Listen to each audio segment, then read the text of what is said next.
Grace to you all and peace in the name of the God who is, who was, and who is to come. And welcome to this year's Clerks of Session workshop. It's hosted by Highlands Presbytery, but I see that we have some folks from other presbyteries, and glad to have you with us. Some of the things will be more relevant to you than others, but I hope that you'll learn something along the way. As I mentioned a few moments ago, if anybody has any questions, if you could unmute yourself and just interrupt me, because I will not be able to see your hand being raised or any motions that you make. Good morning, everyone. Job 19:23 through 25. Oh, that my words were written down. Oh, that they were inscribed in a book. Oh, that they were an iron pen, and with lead they were engraved on a rock forever.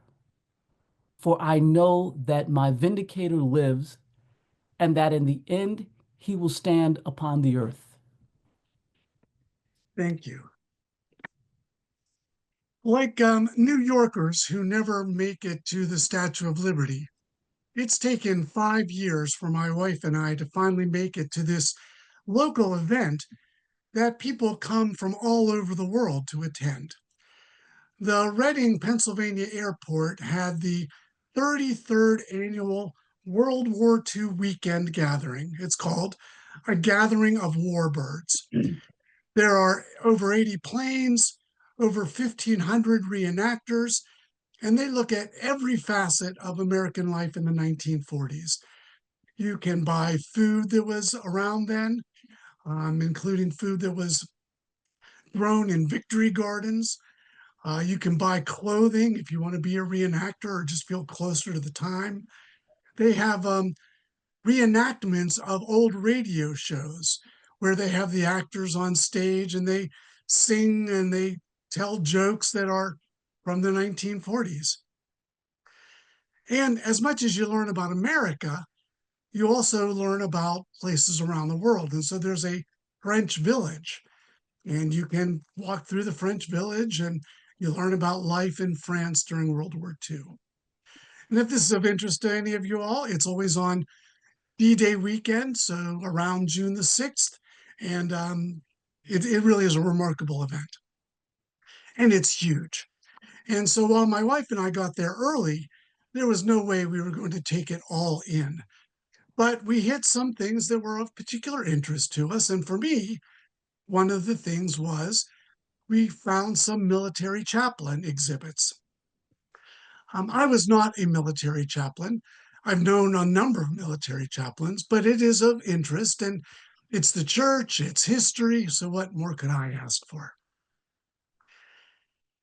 When I met with those chaplains, one in particular, I had to stop and say to my wife, I need to write some of this down. I don't want to forget it. They just hit me so hard. And immediately I thought of all of you this morning. It turns out that in the POW camps that were held by the Japanese and SS, officers were separated from the enlisted. And so the chaplains who had gone as officers were all separated from the people they had come to serve. But God always makes a way.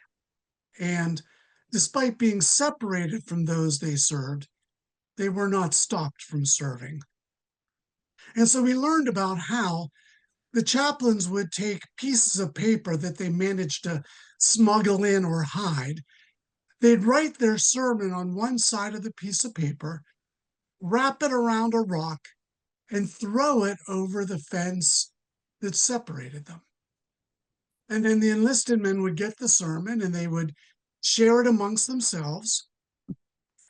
And then they'd wrap the paper around the rock again and throw it back so that next week's sermon could be written on the other side of the paper. Just incredible. The chaplains would keep track of the people they saw. One had record of having seen 52 people in a single day. And particularly for our purposes this morning, chaplains would do the clerk's work. They would write down the names of those who were baptized and of those who had died.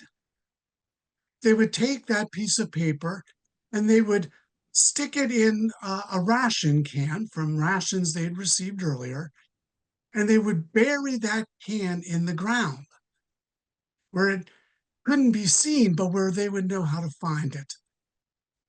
And when the war in Europe finally came to an end and these chaplains were liberated, they dug up the cans they had buried, and then they contacted the families of the people who had died, the people who had been baptized. They contacted the churches that those men belonged to so that they would be recorded. Just stunning to me, just staggering. But I'm reminded that that's the lineage of which we are a part.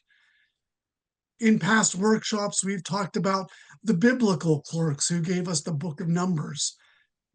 Well, those biblical clerks, these World War II chaplains who did their important work under horrible circumstances, and those of us who are here in far less threatening, but no less historic times, we have our responsibilities. We are living in historic times because someday what we're doing will be history. It may be trite to hear, bloom where you're planted, but the church you're in, the ministry you're in, this is where you are planted. And while our circumstances are far less dire than those in World War II prison camps, this ministry is no less important. Friends, let's pray. Thank you, O God, for these who give so much to what is often unseen and unsung, and yet so important. Charting words and names, tracking promises and commitments, not just for today, but for generations to come. Encourage them, even when the work is hard and challenging. For what they do may last as long as iron, pen, and lead, as if engraved on a rock forever. And even more, what they do today out of faithfulness can, by your grace, ripple out to generations beyond. Confident of your presence in everything we say and do, in every moment, including this one, we ask you to open us and those whom we serve to your Spirit's leading, that we might praise your name this day and every day. We pray all of this in Jesus' name. Amen. Amen. Well, I realize I neglected to introduce myself. I'm Steve Shusett, and I am the resource staff and stated clerk for the Presbytery of the Highlands. And it's good to have all of you with us today. As I said, if you have any questions, please raise your hand, call out so that I know to stop. And we will cover as much as we can.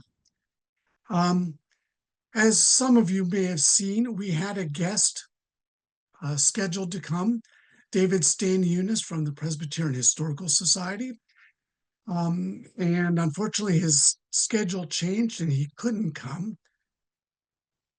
Let's see if I'm able to do this. If those of you who were really waiting to hear from David wanted to see what he had to say, if you go to the Historical Society website, you can get their information on records management, and you can learn about some of the things he would have said, but not nearly as entertaining or knowledgeable as David will be sharing with us next week, or next year, I'm sorry. But we're still going to try and use this time as productively as possible, not just with things I want to share, but with the questions you have about being a clerk. So for our minute review highlights, The majority of our folks in Highlands Presbytery trade their minutes electronically through PDFs. And I know some of you, that's a challenge, either scanning hard copies or turning a Word document into a PDF. My best advice to you is contact Sonia. The Minute Manual is available to you now. It's on the Highlands Presbytery website, and it walks through a lot of the things about the minutes.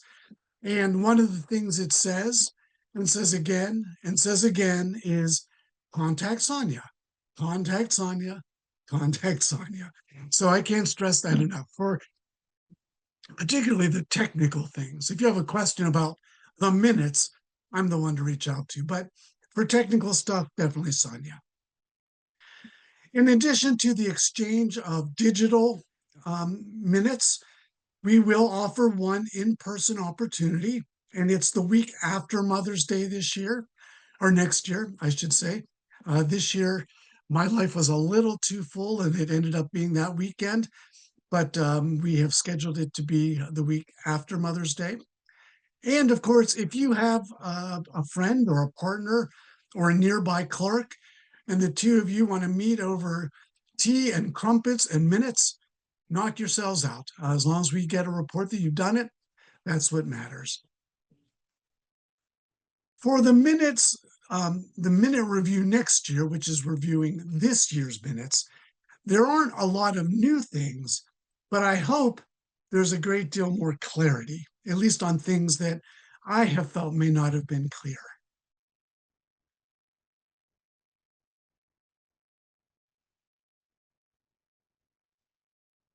Hmm,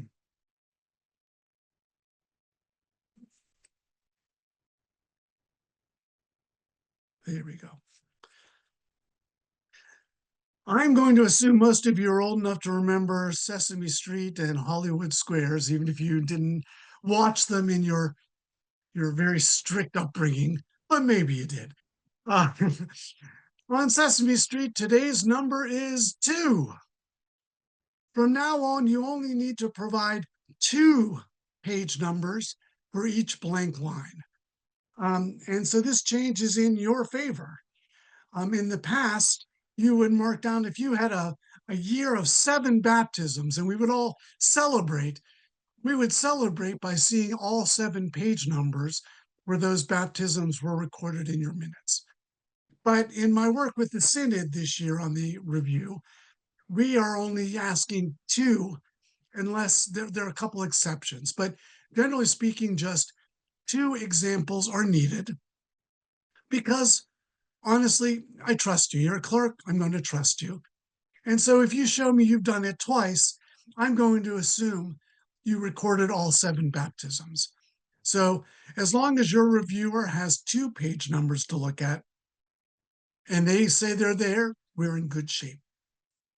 But that means, as before, the opening section looked at things like opening prayer, closing prayer, attendance.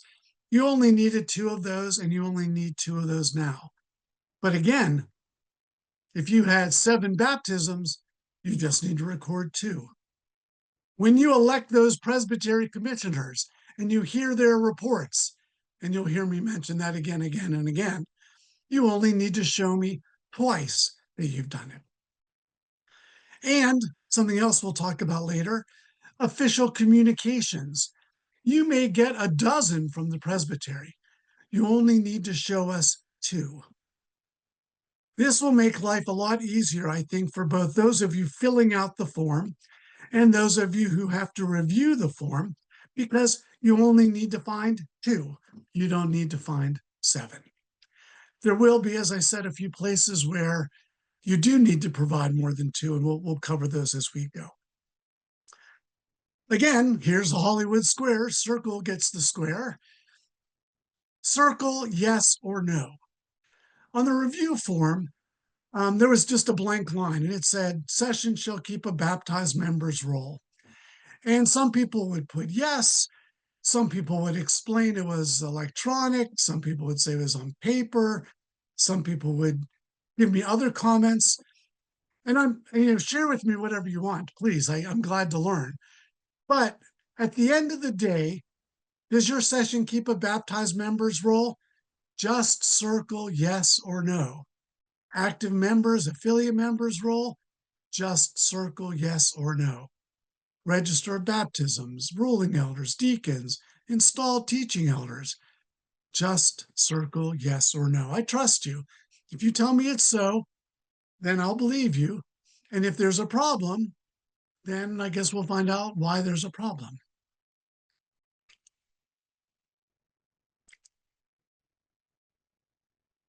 This is one of those exceptions to the two entry rule right off the bat. I always ask about financial reports being received by the session. And to be honest, sometimes I'm lucky if I get one, let alone two. And it does say in the item itself, at least quarterly, which might, to me at least, suggest you would put four numbers. But that hasn't happened, and you all can't read my mind, so that's on me. But I realized my mistake. And so now you have four page numbers to insert, one per quarter. The reason for this, because it's reasonable for you to say why, is sessions are required to meet at least 4 times a year. But if your session only meets 4 times a year, not a problem. You also have to provide financial reports. So to expect that you would provide a financial report at each of your 4 meetings, that would be expected.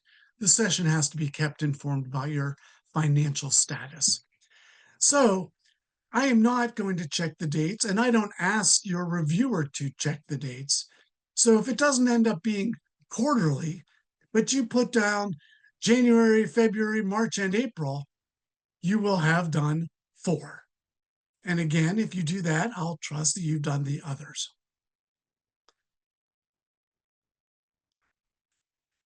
This is something next that is new-ish. It sort of started last year for some churches, but is required for this year. And that is to record the required trainings for active elders, those who are on session now. So the boundary training now required by the Book of Order for ruling elders is only for ruling elders who are on session active. Words like sitting, it's hard to say whether that means they're resting, they're not active or not. So I use active, not inactive. And so in Highlands Presbytery, folks are required, you as clerks, to record monthly when someone has done the boundary training.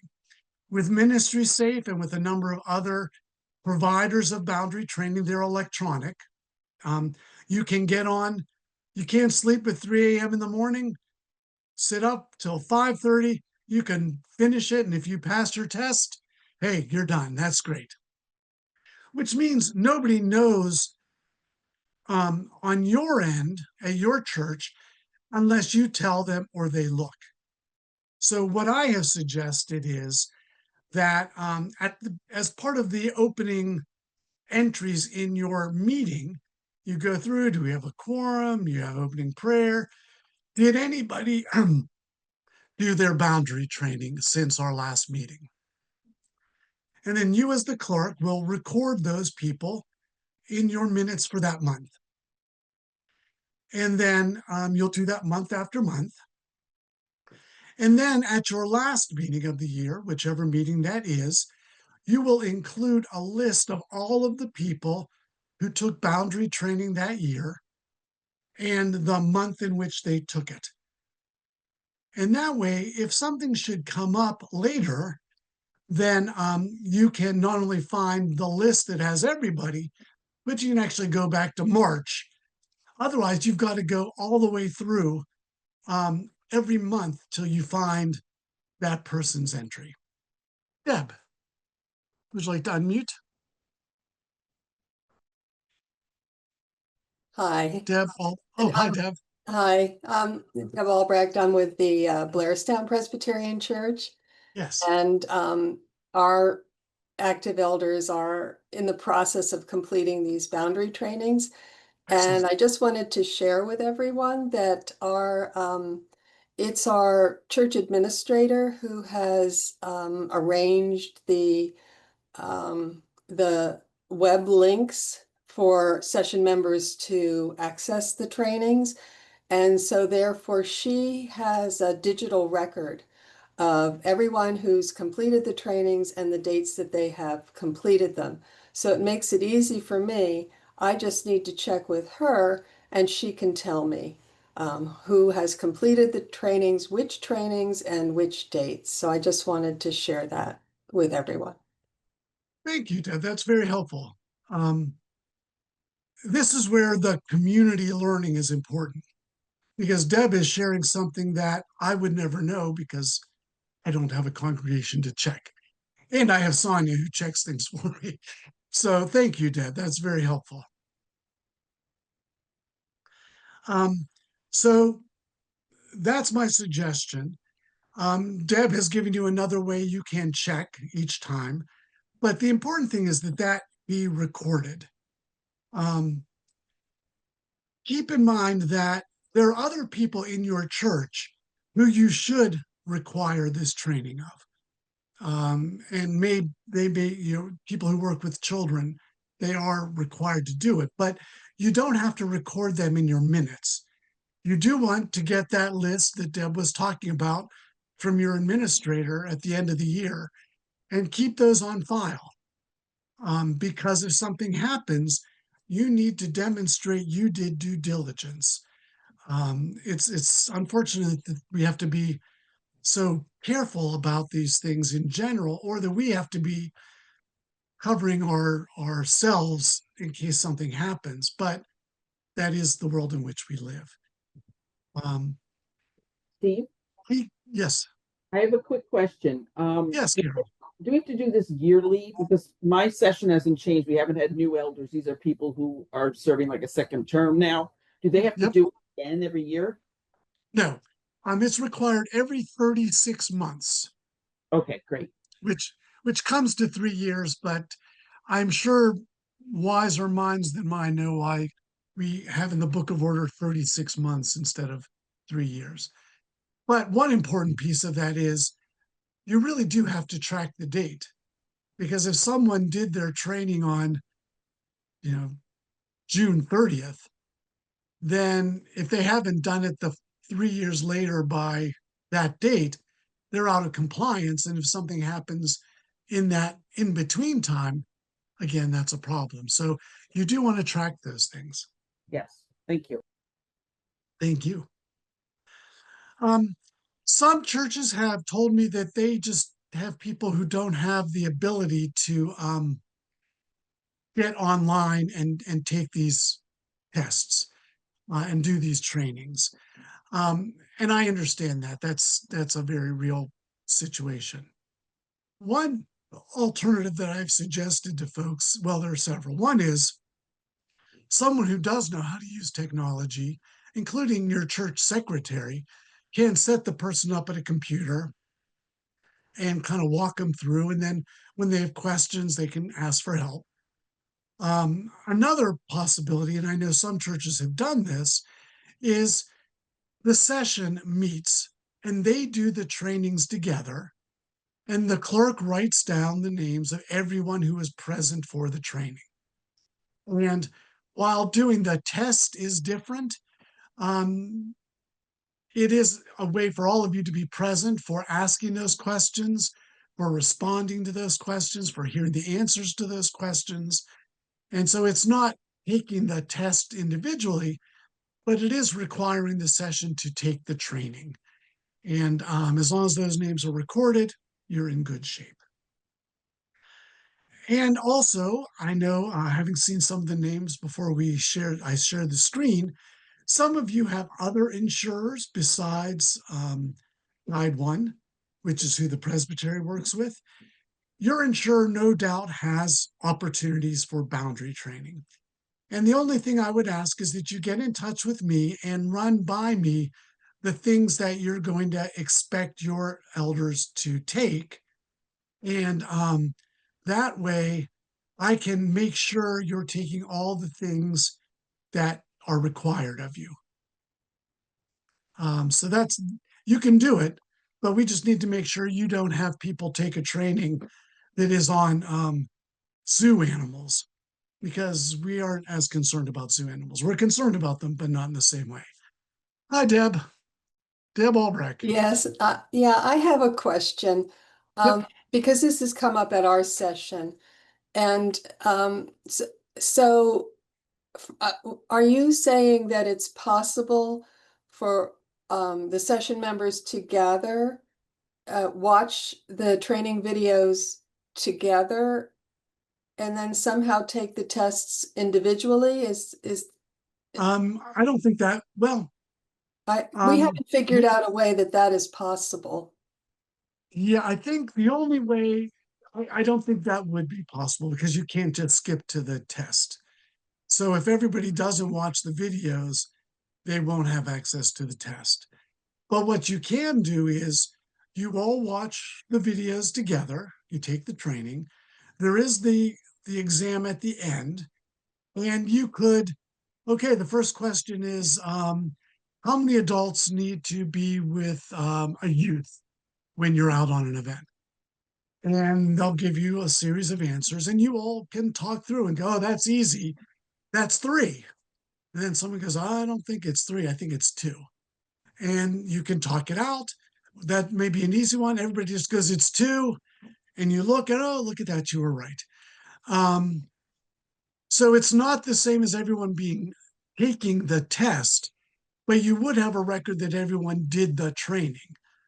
And as long as that's recorded, it would be assumed that everybody was there, that was written down, and that would be your proof, because it wouldn't show up on the ministry safe Correct. spreadsheet. It would Yeah, just that's be correct. your Yeah. church. And so that's essentially the essence of my question. So that it isn't, so if the training is done that way with a gathering of session members who go through the training videos, who, as you say, discuss and answer the questions together, and it's recorded by by me that this Yep. has taken place. That satisfies the requirements, because it's not going to show up then on the ministry safe Right. digital recording. So there won't be an annual, a digitally generated annual report, say, from Ministry Safe. The I- recording and the reporting will come from my notes and my recordings, for session. right. So, but that would be satisfactory, because frankly, a number of our session members are having great difficulty locating the web links. Apparently, when they're sent out, they were sent out in June. Some people didn't jump on it right away. Now they've lost the link. Maybe it went to their spam and got deleted. And our church administrator has found, when a couple of months now have gone by without people accessing that link and they've lost it, she cannot resend it. Certain links, she's telling me, No, um, you can can be resend, resent. you can resend the links. Well, she hasn't been able to discover a way to do that, and she's pretty tech savvy. So I'm not saying it's, you know, maybe there is some way, but she hasn't figured it out. So we're running into this sort of Well, roadblock, this sure. obstacle.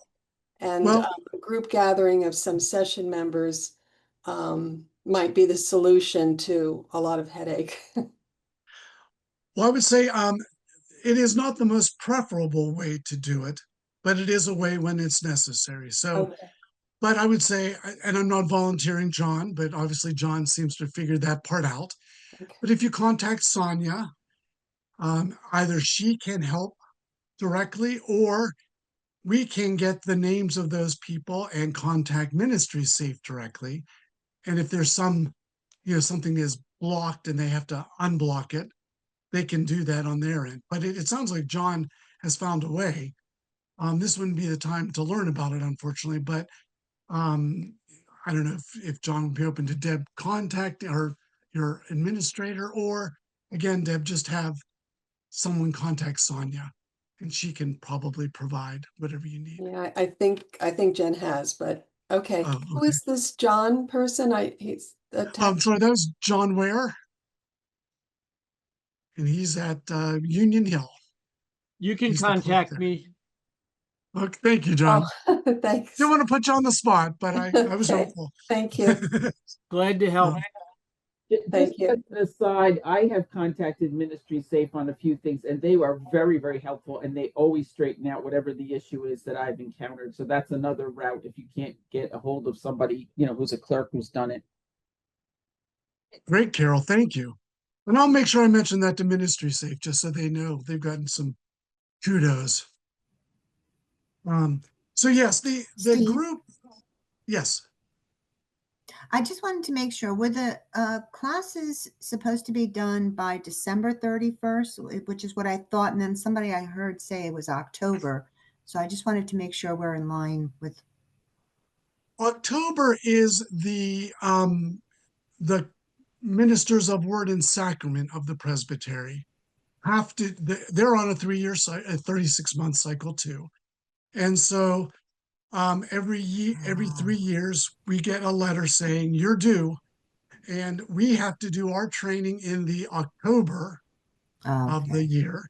And then we have a Zoom live session for the presbytery people. And so that's why the October date was listed. Now, the Okay. hitch with people doing it on December 31st, it does count. But of course, they won't show up until your January minutes.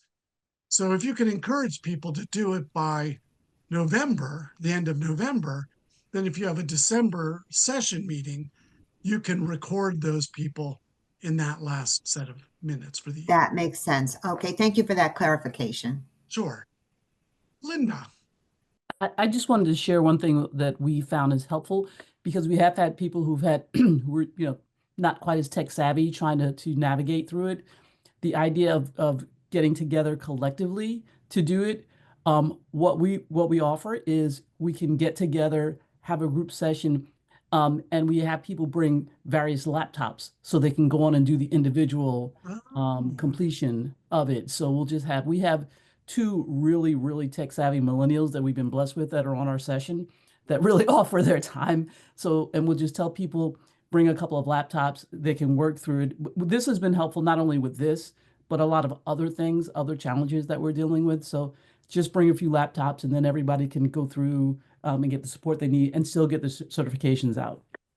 Oh, that's terrific. Excellent idea. Thank you, Linda. You're welcome. I'll have to add that to my repertoire. That's great. Thank you. Any other questions on boundary trading? You'll have other chances if you think of something. Here's another place where perhaps I wasn't as clear, but I'm trying to be clearer now. The Book of Order requires that we instruct, examine, ordain, and install and welcome new ruling elders and deacons. And in the past, there was one line, and if I was lucky, I got one page number. My guess is you did not instruct, examine, ordain, install, and welcome all at the same time, just because that would be a lot to squeeze in. So now there are slots for each one of those actions. And if it's a year where, at the beginning of the year, you have elected people and you're instructing and examining and ordaining and installing, you can just put one page number for each of those, because those things may well have happened all in the same, you instructed everybody the same day, examined everybody the same day, ordained, installed the same day. I have a question. What do you Yeah, mean just by say- examine? Well, that's a good question. Different churches handle it different ways, and sadly, some churches don't handle it at all. But the Book of Order requires that you somehow examine people to make sure that they are ready, willing, able, capable of being an elder or a deacon. Some churches take it very seriously, and they'll ask questions that, about how the church works or church history. They'll be very serious about it, and I commend them. Can we But go I over some also of that again? sorry. Oh, You're um, Karen, could you mute yourself if you're going to talk to other folks for a moment? Thanks. Um, go over but some of other that again. Go over some of that again. Okay. Um, Other churches are probably more reasonable in what they're expecting from folks, and that is particularly with new people, you might ask about their faith journey, because part of being a deacon or an elder is being able to share the gospel of Jesus Christ. And one way in which you can share that gospel is, I have not always been the person I am today. And this is how I got here. And when they called and asked me to consider being a deacon, I couldn't believe they asked. But then, and this is why I said yes.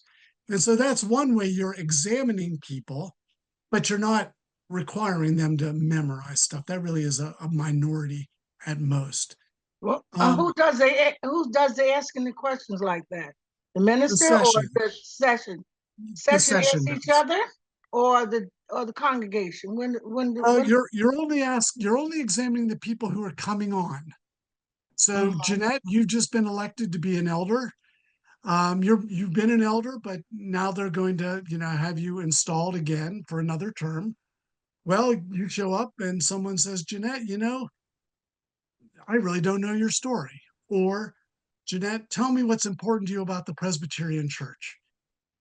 And you say your piece, and chances are pretty good. People are going to be grateful that you shared, and they're not, it's not an examination like you can fail, but you are kind of put on the spot in a good way to be a proclamation of the gospel, however you understand it. I understand what you're saying. I'm little well, see, I have never went through this examination like that before, and so unless you became a new member of the church. But I'm saying, when does this happen? During the time of being installed, or during the time that the session member asks each other a question, or does a congregation, somebody from the congregation Okay. wants to know these new people that being, and really, well, I'd say new, like only been to the church, a member of the church 6 months. So you want to know more about them. So without the session being in session, when does these questions come up? Okay. Because the congregation might want to know more about these people also, even though they may have elected them because they had no Sure. other officer, they didn't have anybody else. Right. Well, first, let me say a lot of churches, unfortunately, do not do this. They don't do the instruction or the examination. And it's a weakness in our system, because sometimes people do come and they say things that may make you think, is this really a good idea? So they've been elected, but they haven't been ordained or installed yet. And so there's still a time to say to the session, we just learned something that has led us to believe that may not be the best uh, person for this position. But what I'm Um, saying to you is that when is the time to ask those type of questions? Not right. within the session meeting. I'm Right. talking about like a congregation, or Right. does the minister Well, ask these questions? well, session members ask those who are not yet session members, or the deacons ask well, normally the session does all the examinations for deacons and elders. And it would happen at a session meeting. Now, to do what you're talking about with the members of the church not knowing someone, there are lots of ways you can do that. You could have a fellowship time and people get to meet the new elders and deacons. You certainly can have people on the floor of congregation and say, yeah, we'd like people to get to know you, and they're going to ask questions. That wouldn't be an examination so much as a get to know you, which I think is a fine idea. But the examination itself would happen in a session meeting, because you do have to record that Jeanette was examined by the session. And that would be in your minutes. And so then when your reviewer looks, they can go, oh, look, on page 33, it says someone was examined. They look, and there's Jeanette's name being examined.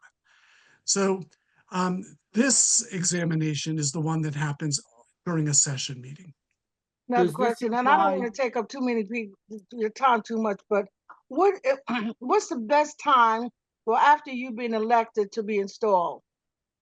How long should it be? What's the length of time between the time you're installed and the time you're elected and the time you're installed?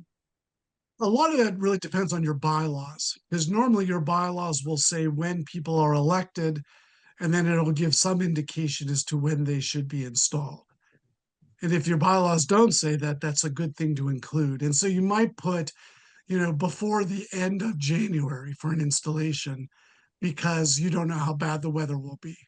But you figure you could, if you schedule it for the second week of January and you're snowed out, you still have 2 more weeks to Because make sure it happens. I'm asking that question because the new people and all the people that were installed, they were elected in February, and then they wasn't installed until October this month. That's Well, unless that's what your bylaws say, that someone's elected earlier in the year, but they aren't installed until the end of the next year, which would be odd, but not That's what I want to impossible. know, whether it be odd or not.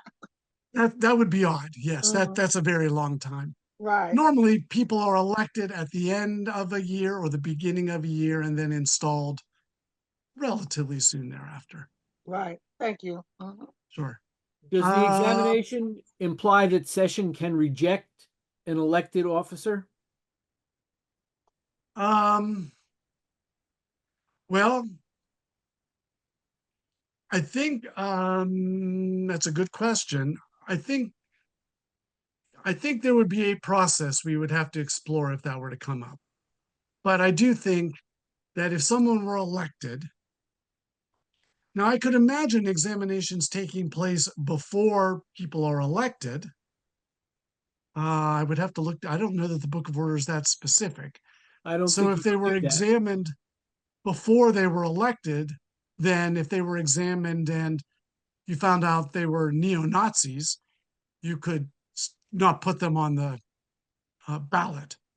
Once they're elected, you can unelect someone, um, but it is obviously more complicated. So you hope your nominating committee is doing its job to learn those things ahead of time.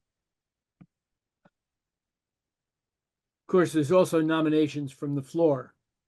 Yep, and those folks, they would not have been examined if that's how you do it. So um, this may be a place where our order could be more clearly stated in the Book of Order.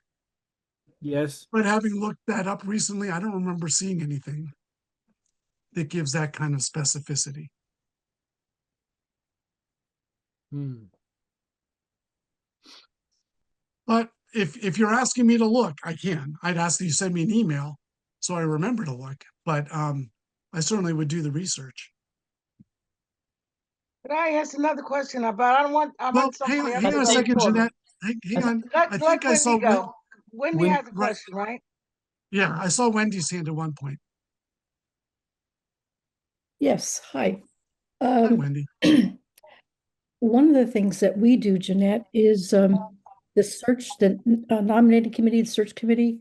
I know I've been on it, and I ask extensively, exploring how a person feels about it, what the duties of an elder are. And when people are chosen, we have a bio written about them that we put as an insert in the bulletin. Oh, that's great. Yeah. Oh, very We nice. also, I guess depending on tough times and how big your congregation is, we would never ask somebody who'd been a member only 6 months if they would be. You would never, you said? Never. Mm-hmm. Too soon. They don't.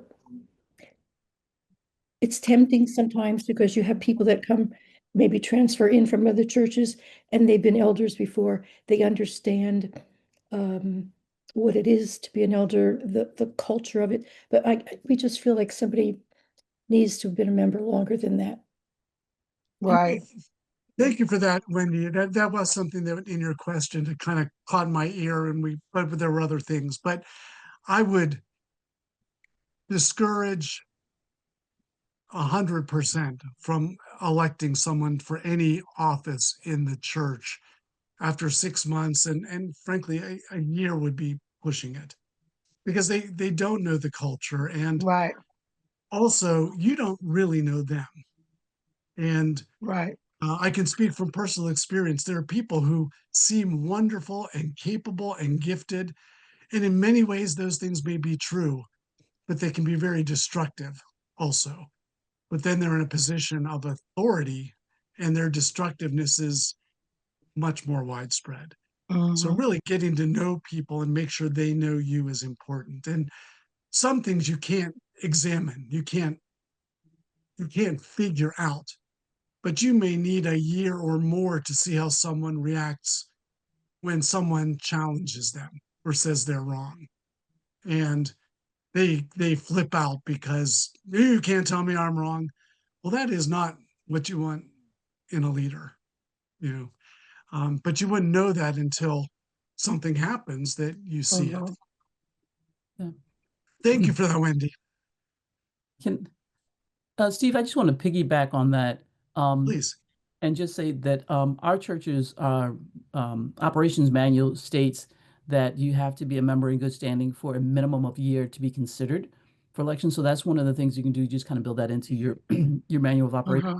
Mm-hmm. But secondly, question to you regarding the examination, because we probably follow a similar process to Wendy's. Can the session empower the nominating committee, that search committee, to handle the examination? Because I agree, examination should really happen prior to the election of officers. Would it be in line with the Book of Order if the session designated the nominating committee to examine and report to the session, or the session could give them questions to whatever, so that flow of that process could make sense?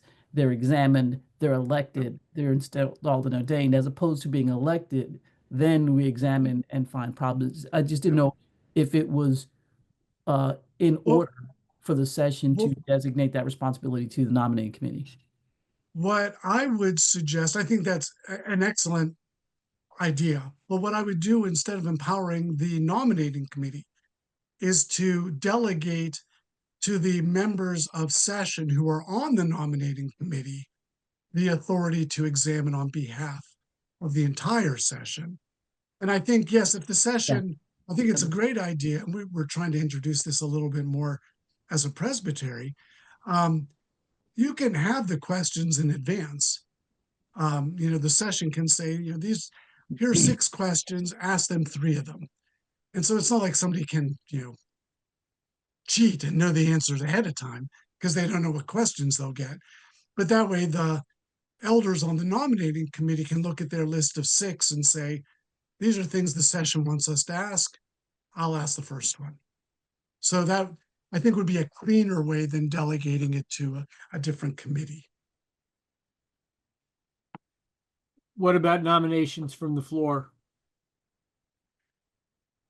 That would continue to be a challenge. Yes, there would be no way to examine them ahead of time.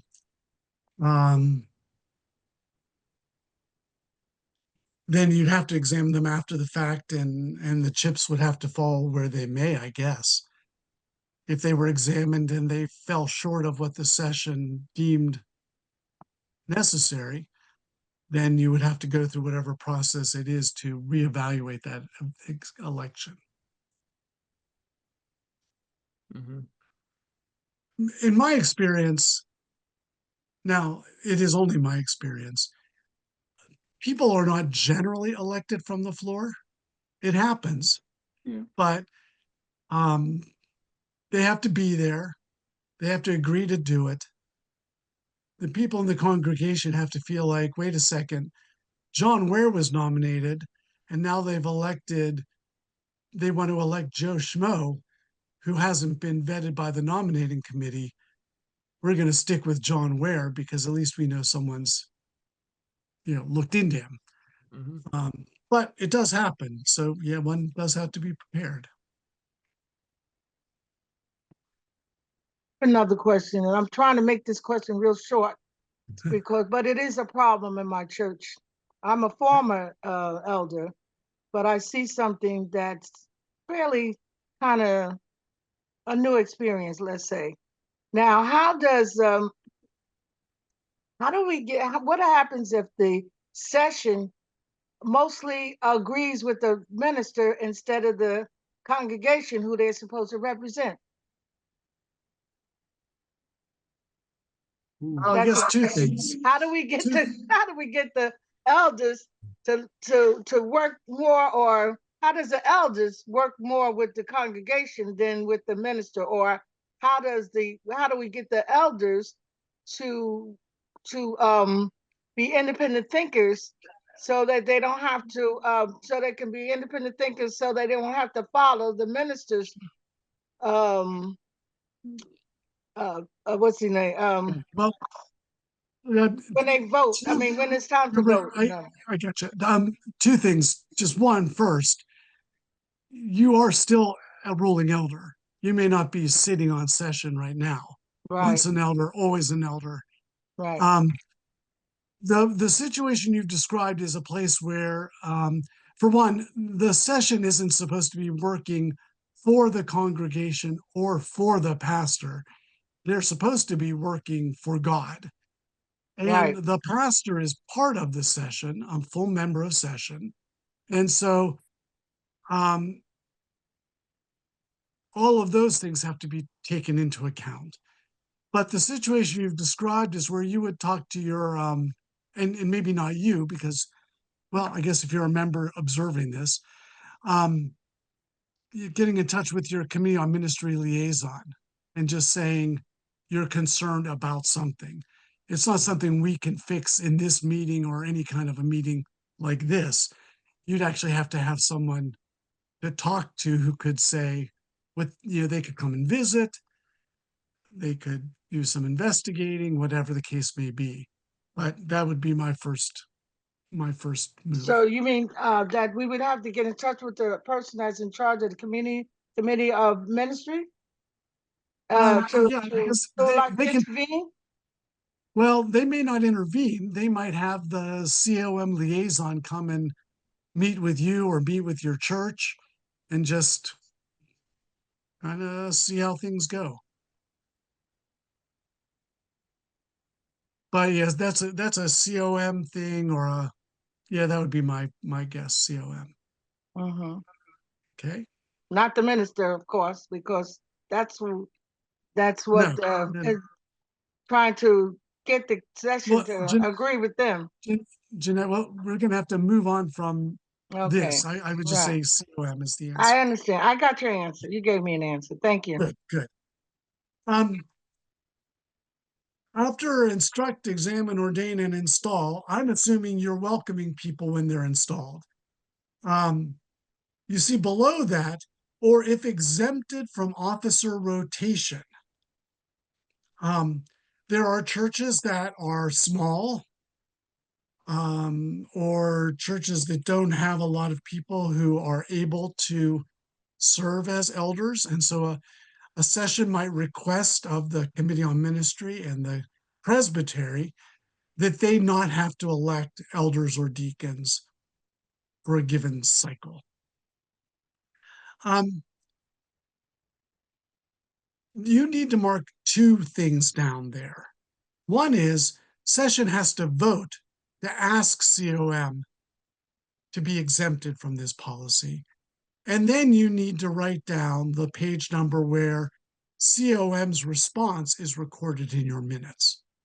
Because COM, they could say yes, they could say no, they could say, we need to have a meeting with you. Whatever COM's response is, that needs to be recorded in your minutes, as well as the request that you need to be exempt. So that's a place where you would need to have two different numbers in your minutes, in your review.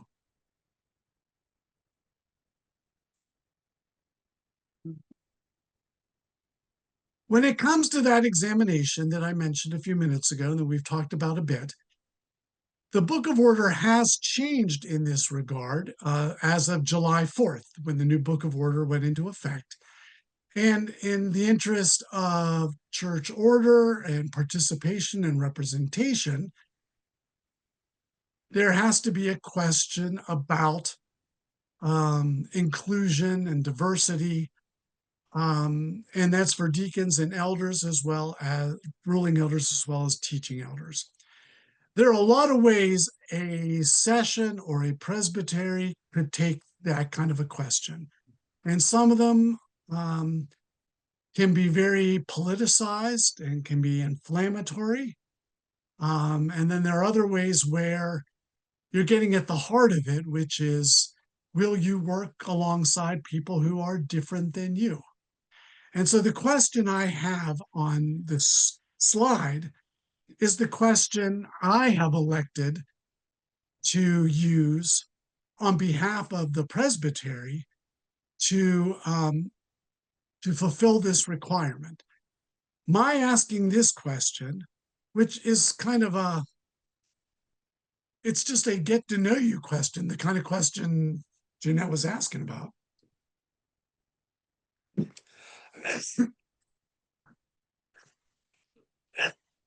Excuse me. Is a pretty open-ended, tell us about your life in this reality. That does not stop someone from asking a harder question if they choose to. You just have to make sure you ask this kind of question. So if this question is helpful, great. And if not, I can help you find others if you need to.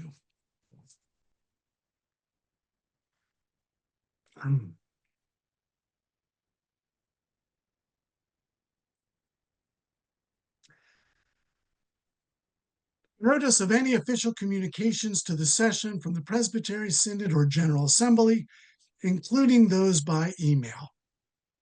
I've got to tell you, this is one of those questions that I almost always get nothing from anybody. And the truth is, every single one of those is wrong. You get official communications, and you are supposed to report those to the session and include those in the minutes. And when someone's reviewing their minutes, you should be able to point to page numbers where you've gotten those official communications. In Highlands Presbytery, you get quarterly receipts for your per capita payments.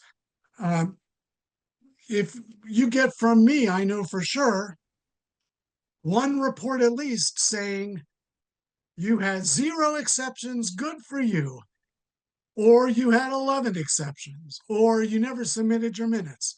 All of those are official. And it's not so important to say, oh, did they read my letter? I worked so hard on my letter.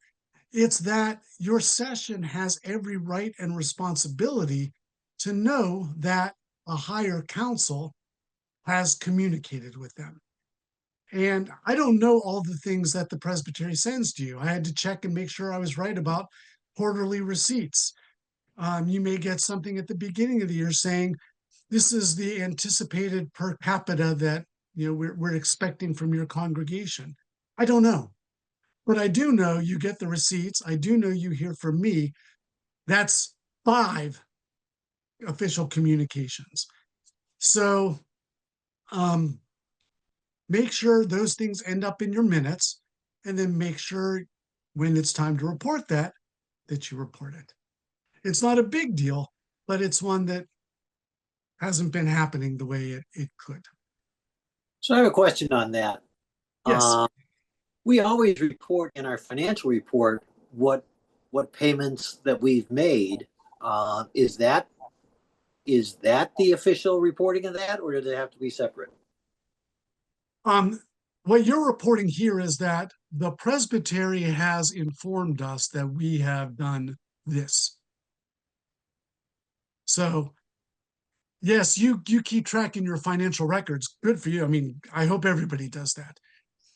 But what's being asked for here is we got a letter or we got an email from the presbytery telling us, because the truth is the presbytery number may not match your number. But if you don't tell people what the presbytery said, they're not going to know to look, wait a second, we said 100 and they said 101. Whoa, where's the difference? And so they need to know that the presbytery is thanking them, if nothing else, thanking you for your contributions to the work of the church. And if the session hears 4 times a year that the presbytery has thanked them, some sessions need to be reminded that the presbytery is not your enemy, that we're really here to be helpful and we care and we're appreciative. And if you hear 4 times a year, thank you, after a while, maybe that message sinks in a little bit more.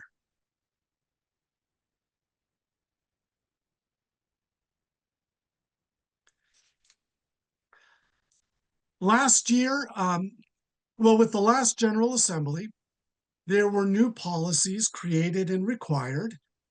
And with last year, those were not required in Highlands Presbytery because the information came so late that we had nothing to offer our churches as to how they could do it. This year is different. This year, you have to have an anti-racism policy. You have to have an anti-harassment policy.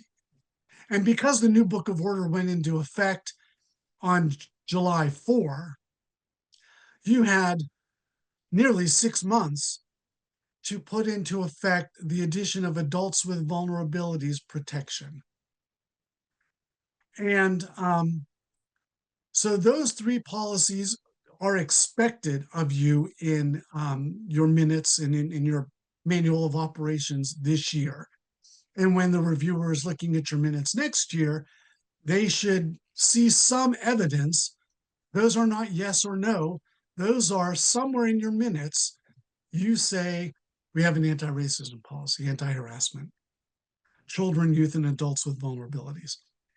And if in fact we don't have evidence in your review, and some of you have experienced this, I will reach out to you and make sure, did you just miss that one, or do you not have an anti-racism policy?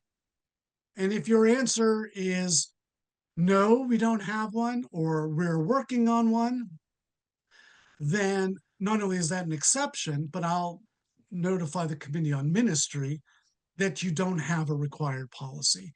And it's up to the Committee on Ministry to pursue that.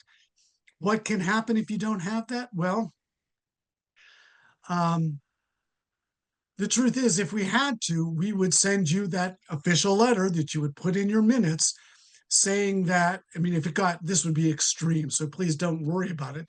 But at its furthest extreme, we would send you a letter saying, the presbytery recognizes you do not have the required policy. And on that basis, if something happens, the presbytery is not taking responsibility because we've tried to make you have an anti-racism policy. And now there was a need for it and you didn't have it. And that's up to you and your insurer. The presbytery's lawyers will say, wait, we did everything we could. So you had the requirement. Even now, as we speak, it is the beginning of October. If you haven't gotten those things done, we have templates on the website. Adults with vulnerabilities as an addition is not a simple thing of just adding those words. And if you look at the policy that the presbytery just approved a couple of weeks ago, there are definitions that are different. There are practices that are different. There are observations that you could be making that are different. So don't just think adding those words fixes your policy. You don't need a whole new policy, but you do need to amend whatever your child youth protection policy is. And as always, if you're having trouble figuring these policies out, get in touch with me. I'm glad to tell you where we can find the templates. If you have questions, I'm glad to help however I can. Steve, Yes, Deb. this is Christine. I'm part of the FPC church. For the policies, they need to be in our church bylaws, or it's okay just to have them and then in our minutes, or like where does it need to be? These policies, thank you. I meant to say something and I kept thinking, what am I not remembering now? They have to be in your manual of operations. And so, right. And so if you don't have a manual of operations, that is one of the questions we ask. We have a template, we have videos about what can go into it. But it can be as simple as a manila folder that says manual of operations on it, and you have all of your required documents in that folder, or a 3-ring binder, or the Presbytery's manual of operation is on its website.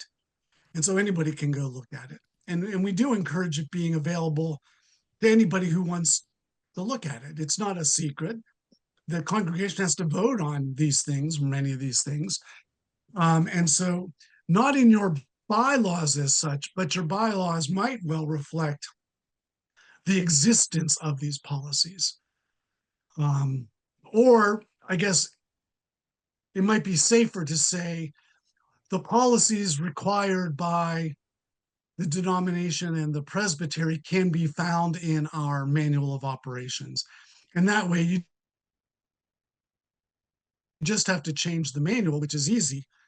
Changing your bylaws is an event. Does that help? Sorry, I called you by the wrong name. My raised hand feature is covering the bottoms of my people's faces. Let's see. What we have Linda. Linda Blaney. Yes, thank you. Although, in all fairness, I think Deb had her hand up first. Oh, thank you. I can't tell. Thank you, Deb. Okay, that's fine, thanks. Yeah, my question is, when it comes to the review of minutes, if we do the review of minutes electronically, I just wanted to clarify that we don't need to transmit the policies themselves with our review of minutes form and our minutes, or we do, because it's adds substantially to what needs to be sent electronically if the policies themselves must also be sent to the reviewer. Right. No, you do Versus not just need to checking send. off that we have it. You do not need to send the actual policies. You just have to tell us somewhere in your minutes on this page, it reflects the existence of this policy. And if you say it, we'll believe you, in part because, well, hey, I believe you if you tell me. But if something happens and the police say, let's see a copy of your policy, and you say we didn't have it, then we as a presbytery would say, well, they lied to us. All we can do is trust them on these things. And we acted in good faith, and unfortunately they didn't. So no, you don't have to send those. But that does remind me of something in addition to, or as part of the manual of operations piece, which is I suggest, and you'll see it if you look at the presbytery meeting, the first meeting of the year, that in your January or earliest meeting of the year, you list the contents of your manual of operations in your minutes, so that anytime someone looks from year to year, they know we go to the January meeting, that list of the manual of operation contents to that point is there. And then when it comes to reviewing the minutes or doing the review, you always know, you look at the January minutes, page 3 under the clerk's report, there is the list of the manual of operations contents, and you can say, page 3, anti-racism policy. Because the truth is, if you don't have some way of recording that, then you have the policy, which is important, but you can't show it in your minutes. You can't say it's here because you made no reference to it. That's a legalistic reason. The better reason is every year your elders are reminded we have an anti-racism policy. And we did it 3 years ago. We haven't looked at it since. Maybe we need to review it every year because life changes. But again, if we don't see it, we forget we even have it. And so by listing the contents, you've got it there for all the world to see and be reminded of. Linda. Yeah, just a real quick question. Does the presbytery have example templates of these policies so that if a church has to create one, we don't have to start from scratch? If you have some templates you could share with us so that as we're restructuring them or making sure we have one, we kind of see the bones that should go in it. The easiest way, and I say that with trepidation, but the easiest way is if you go to the search bar on the Highlands Presbytery website and you plug in anti-racism. You don't even have to type in template because there are only so many things that are going to pop up. But as you scroll down, you would find the anti-racism template for congregations. And that's true of all of these new policies. We don't necessarily have a template. We do, I think, we definitely do for anti-harassment. We might not for sexual misconduct because that one's older, but it may still be up there from the past. And of course, as always, if you can't find it on the website, just send me an email and I'll send them to you. And just another quick question. Will this PowerPoint be available to us? Your presentation today, would you be able to share that? The PowerPoint will be available and the video will be available in 2 ways, actually. One, it'll be the whole thing will be available. And then we're going to edit so that we just have the minute material in a separate video. So you wouldn't have the devotion, you wouldn't have the things we'll talk about after the minute manual. You would just have this minute material. So both videos will be up as well as the PowerPoint. And we do have a minute manual. If you looked on the registration when it came yesterday, if you still have it, if you click on it, it will take you to the page that has the stated clerk material. I guess that's where it is. And it has the minute manual. It has the form, as I'll mention in a few minutes, for 2025 review, which is next year's review. And if you are not finding it, and what will probably happen is after this meeting, it'll be out in the newsletter. It'll be out in the stated clerk or the clerk of session newsletter so that you can find those things. But if you look up minute manual, it should probably pop up. Excuse me, can I get the same thing that Linda's asking for on the policy? Can I get an email? Could you send me that? You would have to send me an email because I don't have your email.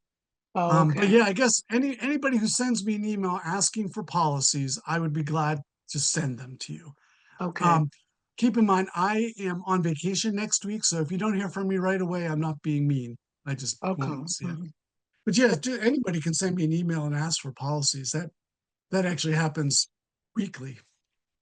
How do I get your email?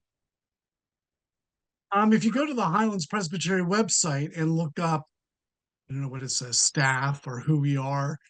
My name's Steve Shusett, and Right. I'm right on there. Okay, I great. can tell you my email, but it's long. That's all It's right. Steve. I'll find it. Thank you. Okay. Mhm.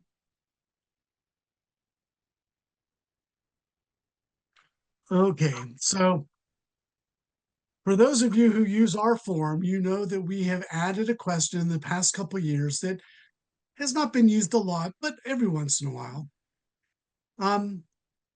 And there's a question first about, for everybody's form, exceptions. It's what's real, it's not what's perceived. I can't tell you how many review forms I get where it will say one exception and there'll be 5 exceptions listed. And I don't know if you don't want to hurt other people's feelings or if there's some disconnect I'm unaware of. But if you found 5 exceptions, mark 5 exceptions. I read all of the reviews and I can see if there's a list of 5 and there's only a number 1 written in. So it's not going to get by me. That's not a really hard one. And so if you put 1 and it should be 5, I'll just fix it. And in the end, they're going to be told that they got 5 exceptions. This may not mean anything to you. I'm a people pleaser, so it would probably mean something to me, but it may not mean anything to you.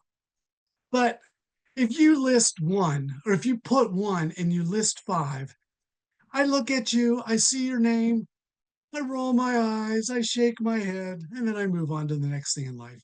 It's not a big deal, but it's just, if it's 5, put 5. We're here to help each other. And if you don't tell someone this is a problem, they're never going to fix it. And we're here to help each other, not to judge or punish.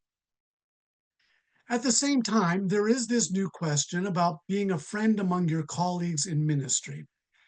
And the point of it is the person who prepared these minutes and this review form, do you feel like they put their full effort into it? They did their best. They tried to do it. Or does it kind of feel like maybe they weren't thinking about you as a reviewer very much at all? Their writing was very faint or very sloppy. Where would they turn that into somebody else? I don't know, but I'm not happy they've turned it into me. So the point of the question is not to be a jerk to someone, because you could say, yes, they were a friend. These were really neat and clear and easy to read. But if they did things that made it hard to read or to understand, or when they could have made things easier for you, but they didn't, say so. Because they need that feedback to know maybe you thought you pressed hard enough with your pen for scanning, but you didn't. You didn't. So next time, work a little harder.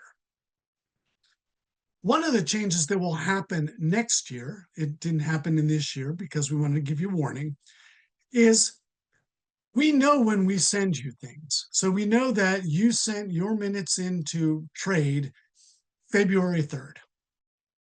So we know that, and we know we sent you on February 4th your minutes to review for somebody else. And we know that you return them to us on August 3rd. Well, from now on, we are going to indicate on the minutes late submissions because our deadline is June the 1st, not August 3rd. Again, it's not a big deal. It's not to embarrass you, but it is to say you could have been more helpful than you were. And it may not be a big deal to you because you have your minutes and you're reviewing one other church's minutes. For Sonia and I, there are 76, 77 churches, and we get a lot of minutes that are late. And she and I have to finish them up before the September meeting. And we would like not to have minutes coming in constantly, drip, drip, drip, for months between June and the end of August. But that is what happens. And I may get a couple dozen that I have to review, not just because they're late, but because some folks, they need extra attention and we're here to provide it. But, and I will tell you this, I'll be honest about it. If I get 10 sets of minutes at the last minute and I have to do them all, I am not as patient. I am not as full of grace. I can be grouchy in places where it's, well, it could be right, but I'm not sure.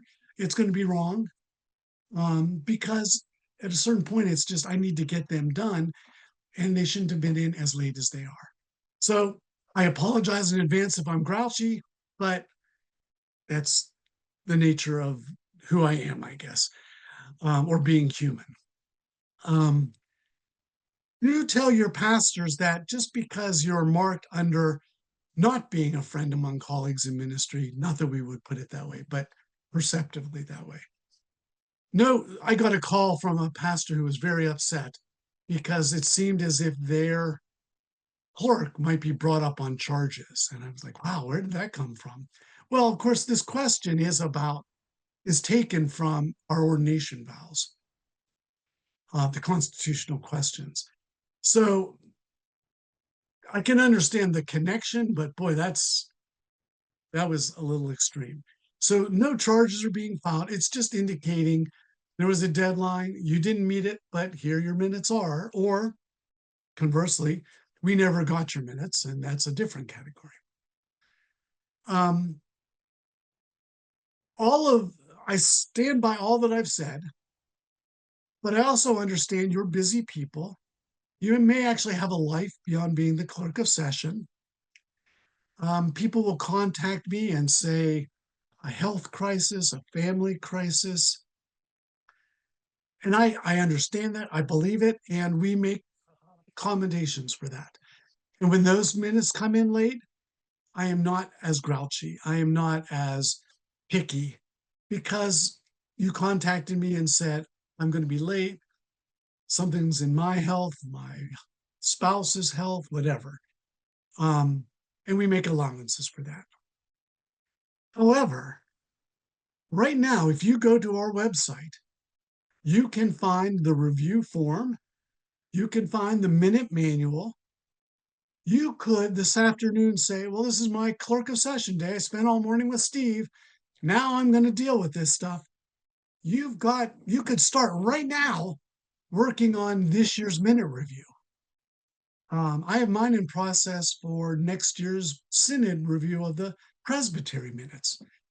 And you have more information than I do about what to expect, but there are things you know, and I can mark down, well, we had an opening prayer on page 1 and on page 33. I can mark that down now.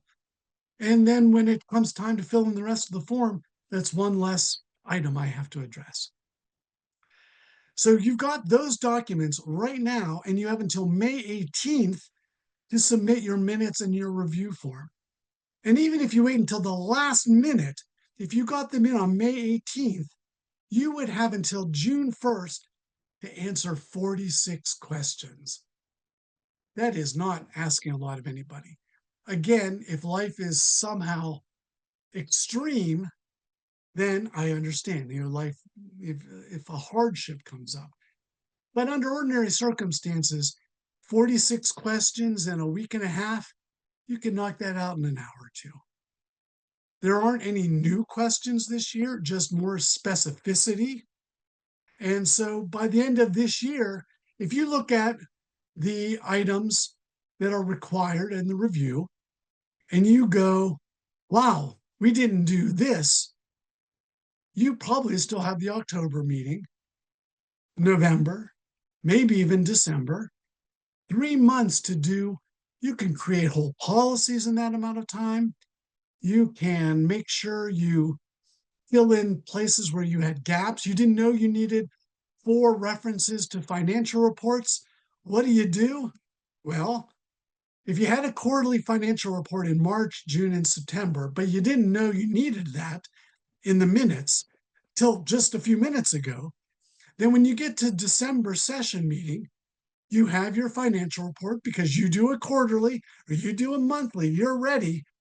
Then put in that December report that previous financial reports were presented to the session in March, June, and September, or January through November. Just mark it down in your minutes in December that you did those things, and voila, you've done it. You've demonstrated that you've done it. And then the page number you'll put in the review form might just be page 93 4 times. Somebody will go, oh, that's crazy. What does that mean? Well, if they look, they'll see that on page 93, you reported January through November, or March, June, September, and December. They all happen on page 93.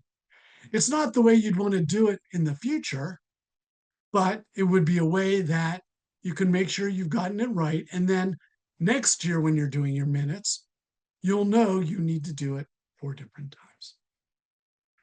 times.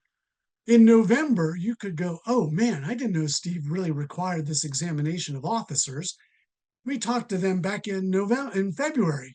Well, you can report in November that the clerk of session reports that the examination of officers took place on February 13th, 2025. Okay, someone looking at it might go, well, that's a random thought. But the important thing is you've reflected, you've done it. So again, you can start working on the 2025 form right now, and you have 6 months until it's even due into the presbytery system, or can be entered into the presbytery system. So you can have an awful lot done even before we get to next year, even though your December minutes won't be official until January. Fine, you just don't put those December things in until January to the degree you're able. And if you have to put something like a kind of a postscript at the end of December saying something that won't be official until January because the minutes won't be official, you can indicate those are things that you did. They just won't be official for a while. Wendy. Yes, Steve, our treasurer submits a report monthly, which includes, where money's, in and out, the portfolio kind of things. I mean, to me, it's pretty obvious that there's the financial information. Do I have to say that? You said the clerk is responsible for indicating that you've gotten either quarterly reports or however it's done. It's there to be seen. Well, not everybody does this, but it's certainly good practice that you would have some indication of attachments, and you just have to list them. You don't have to put them in No, unless you have to, but you can just list that those things were provided everybody. Or when the financial, in the course of the minutes of the meeting where it is financial report is the heading, you can just put the report was received by the session. And then that's all you need. You did it. Okay. It's just to show that if there's any kind of financial malfeasance, and unfortunately that happens, the session needs to be able to show they were paying attention. And these things happen despite paying attention, not because they weren't paying attention, because your insurance company is going to take that differently. Mhm.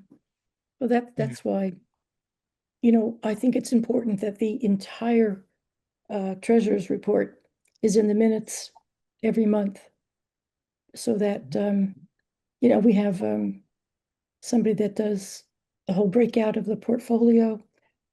So it's there for that very reason. Yep, All I right. absolutely agree.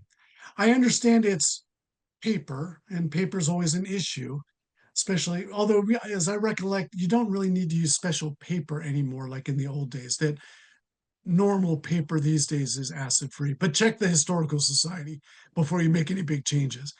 But the truth is, even if you're adding a bunch of pages, you're only doing it once for the most part, for the session minutes. The way you do it in the session meeting, that's, you'd have to do that anyway.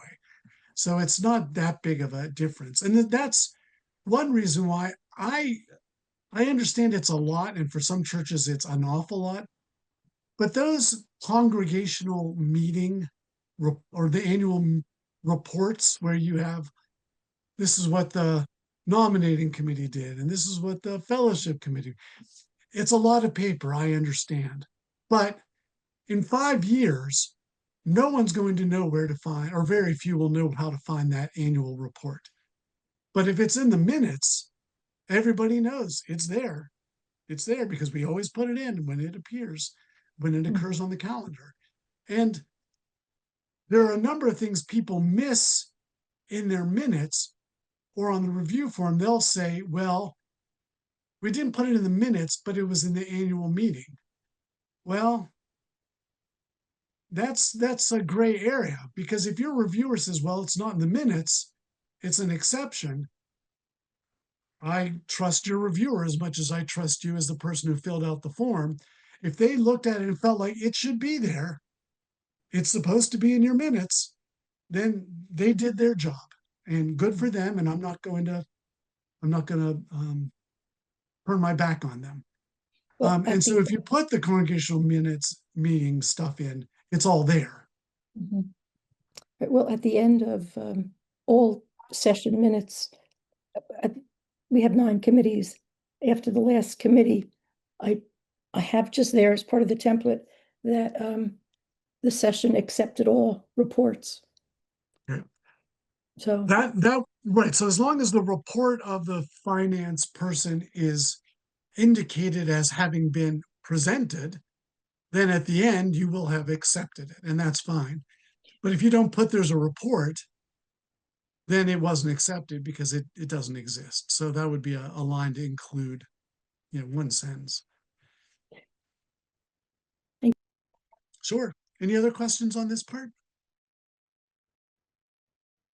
So I'm not expecting you to spend the rest of your day on this stuff, but know that you can, and know that I remember you can, because when you come and say, oh, I'm sorry, I forgot, in May, I'm going to say, well, you've had it since October to do this. So I'm sorry you forgot, but you're going to be working hard to get this in on time.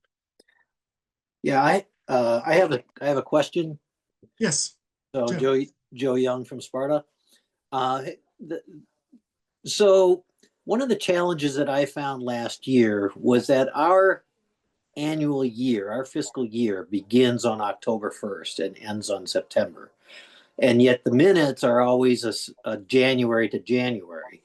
The problem with that is that some of the reports, like the financial report, the annual report, annual financial, and your statistics and all those kind of things are always going to be reported a year later when I do an annual, if I do a calendar January.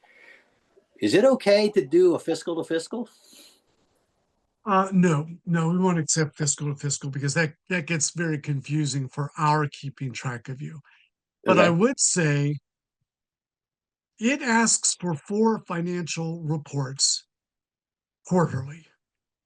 And if you put page 11, page 50, 75, and 90, your reviewer is going to look and they're going to find those financial reports and they're going to give you a check.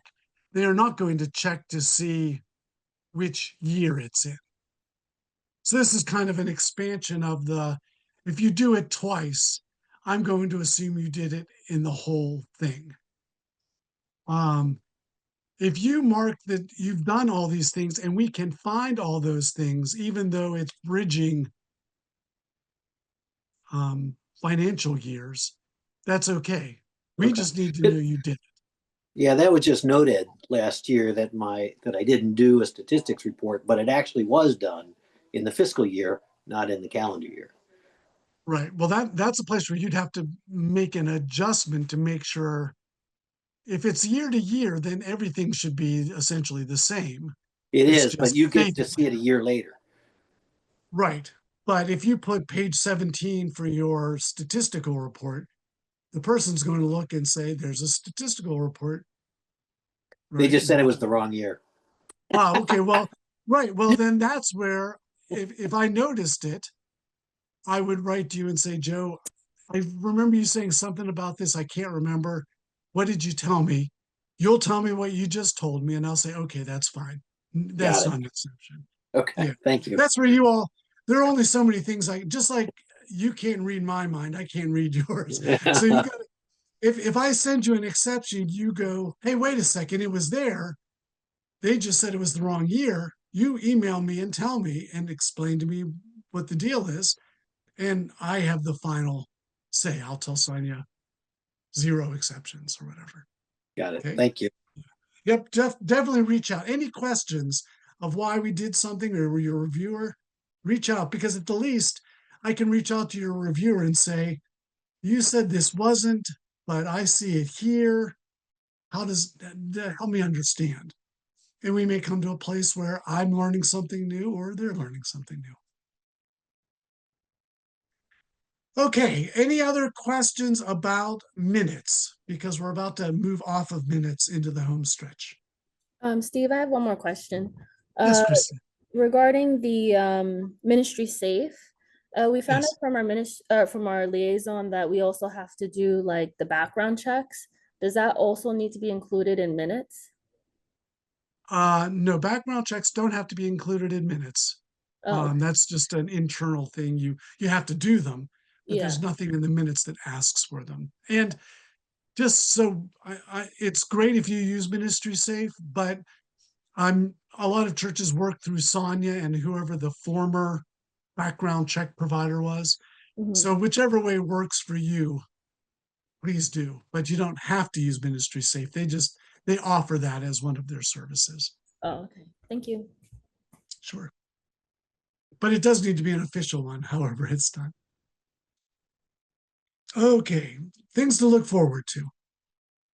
General Assembly is coming up next year. Milwaukee, Wisconsin. The first General Assembly I went to as a seminary student was in Milwaukee, but I'm guessing it's different than it was 30 odd years ago. For one thing, I want to encourage you to think about whether God might be nudging you to think about being a commissioner, or God's nudging you to nudge someone else to think about being a commissioner. As clerks, you are as plugged in as anybody in the church generally as to what's going on.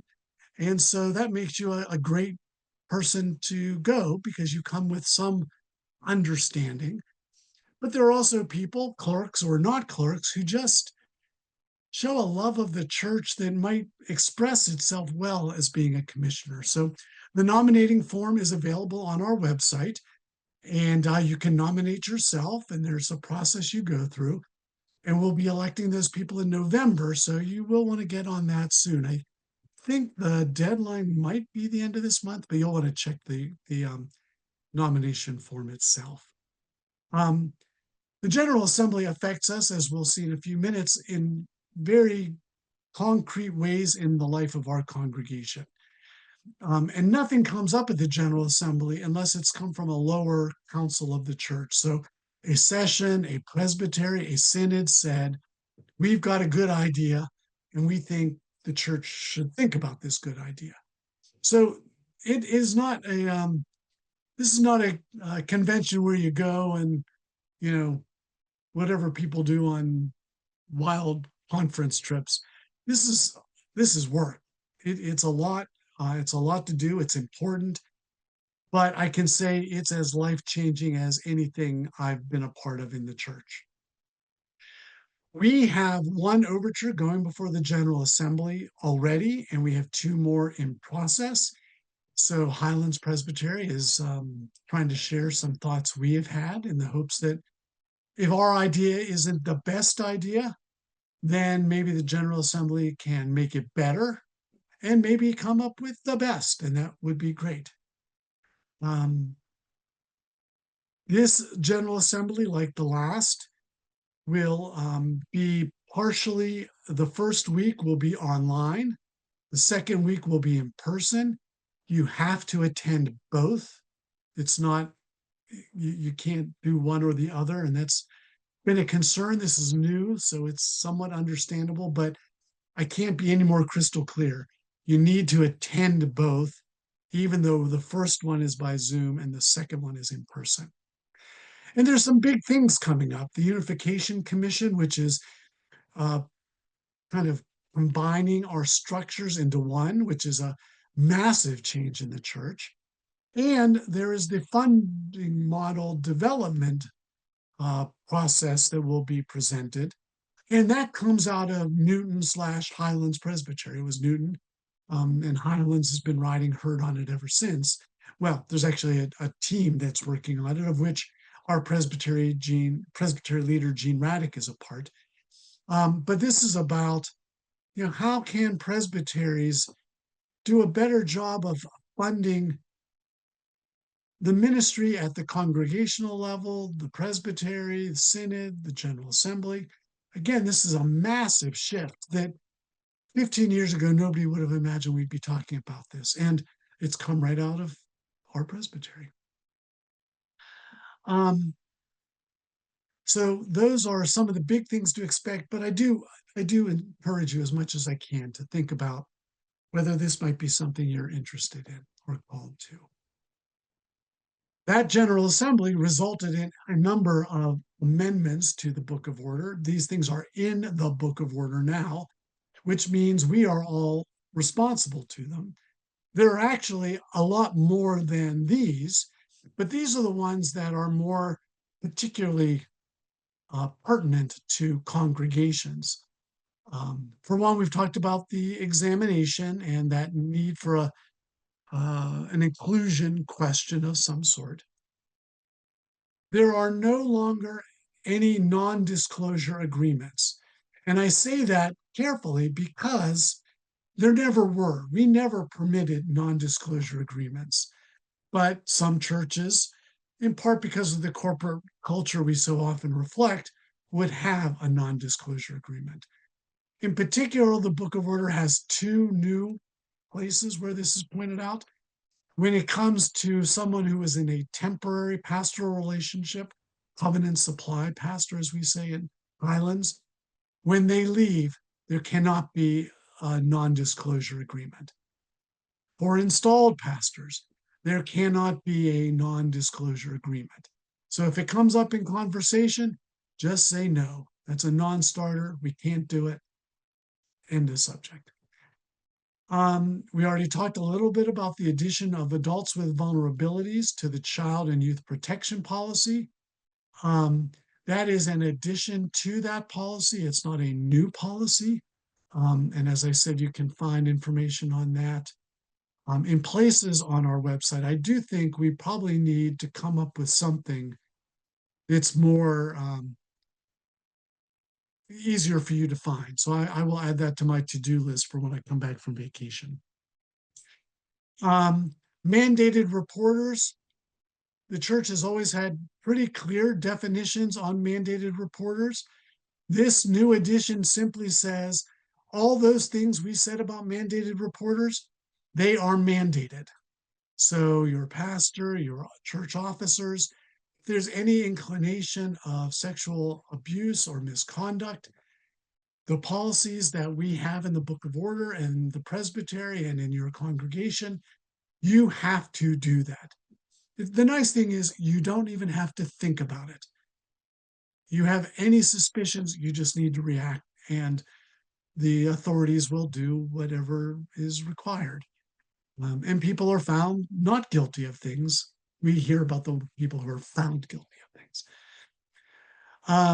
Paid administrative leave is a new addition. And so if someone were to be put on administrative leave for sexual misconduct, they would have to be paid until the situation is somehow resolved.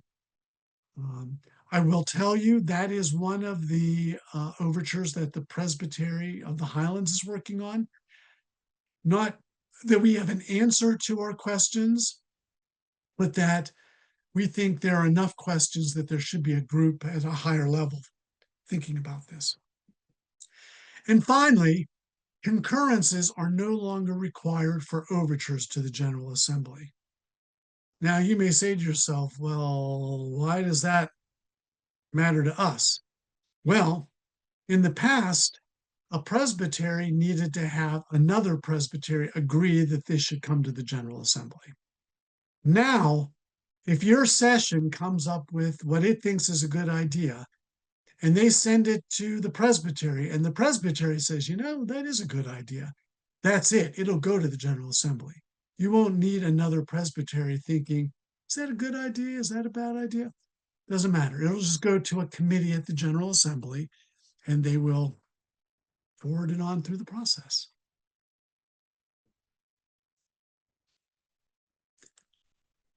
Some final news and notes. So we've talked a lot about presbytery boundary training. Your teaching elders have been notified if they are due for their boundary training. As I came up earlier, they have to do this by the end of October and then attend the November Zoom session. Regrettably, there are some pastors who are slow or reluctant, and you, as the clerk, part of your job is to be a backstop for your pastor. If they moan and groan about it, be compassionate, be pastoral, but make sure you encourage them to do it. Because if they don't, life just gets more complicated.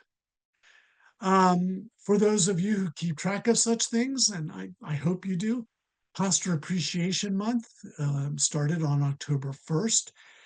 I can tell you it means a great deal to pastors if they're at least thought of. If it's a card or just a, hey, thanks for what you're doing, that can mean a lot. I can also tell you that there are some pastors who feel, rightly or wrongly, because I have no idea what happens in your church, that they aren't particularly appreciated.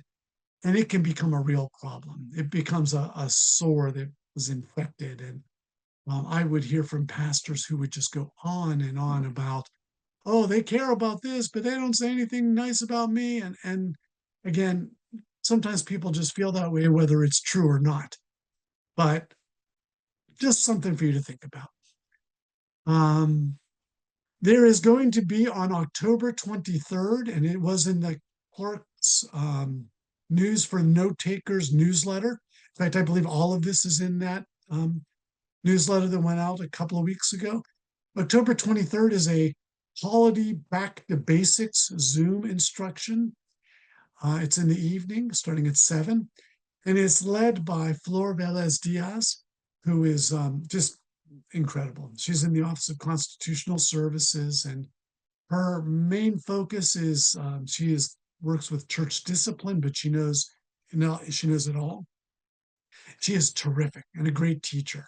So I highly commend this for you. And honestly, if you go, you may well see me in a Brady Bunch box, because to see how Flor teaches polity is a way then for me, when I need to teach it, okay, these are the things, somebody who really knows this stuff, this is what she thinks is important.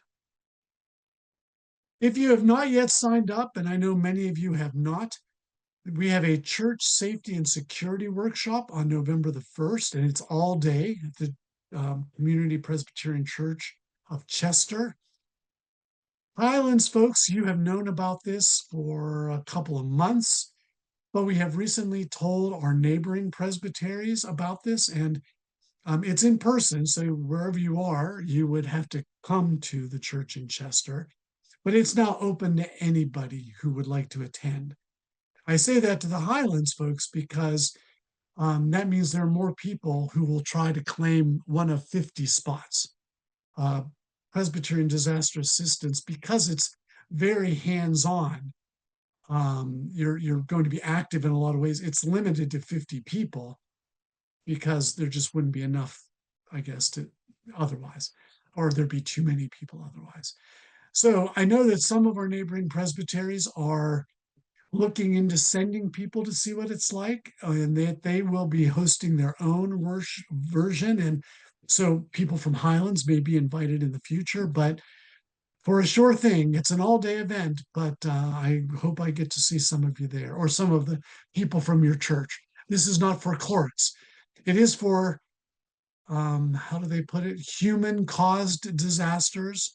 So unfortunately, in this world in which churches are being cars driving through the door and people opening fire in the sanctuary, this is a real concern for a lot of people. So I hope, if at all possible, you'll send someone your way to Chester. We had this come up last year, and I will keep saying it as long as I remember to. Back up your computer. We had a church last year that they had not backed up their computer. Everything was with the secretary. Computer crashed, and they had to scramble to recreate everything. Back it up to another computer, back it up to an external drive, back it up to the cloud. Just back it up, please. You would have seen this note in the news for note takers about making sure you have your own email address. We've noticed that a lot of folks will use the church email address. And so that goes, maybe they can access it, but it goes to the secretary. It may go to the pastor, it may go to the music director if it's just firstpresbyterianchurch@gmail.com. The problem with that is there are times when we need to communicate. You may have to initiate that, or I may need to initiate that. Sonia may need to initiate that, where this does not have to be public information. It should not be public information. Other people don't need to know that your session is trying to figure out how to have a judicial commission at the congregational level because something happened. Because it may have to do with your pastor, it may have to do with someone on staff. You're the only one who needs to know that until someone more than that needs to know that. So you need to have an email address and get it on file with Sonia. And it can go in the directory and it can go on your website. And just let us know, this. And when you put it on the review form, all those things, make sure we have your new address. It can be a personal address. It can be your personal email. The upside of having a clerk email that only you can access is there's a chance you won't be the clerk someday. And this way it keeps going to that address. The downside of that is in the interim time, someone else is going to have to check that and they may or may not remember. So your personal address may be the best bet, but definitely not the church's main address. We are looking at church leader training in early 2026, and it's on the great ends of the church, which we find in the Book of Order, which is essentially our mission statement. If you think about companies and this is what they do, well, this is our mission statement about what we do. And it's a way for congregations, for individuals to think about how is God calling them? And is this really what God's calling us to? This will do that. Now you'll notice I call it church leader training, not officer training. And the reason for that is there are a lot of people who are church leaders who are not deacons or elders or ministers of word and sacrament. There are people who are responsible for committees or who exercise leadership.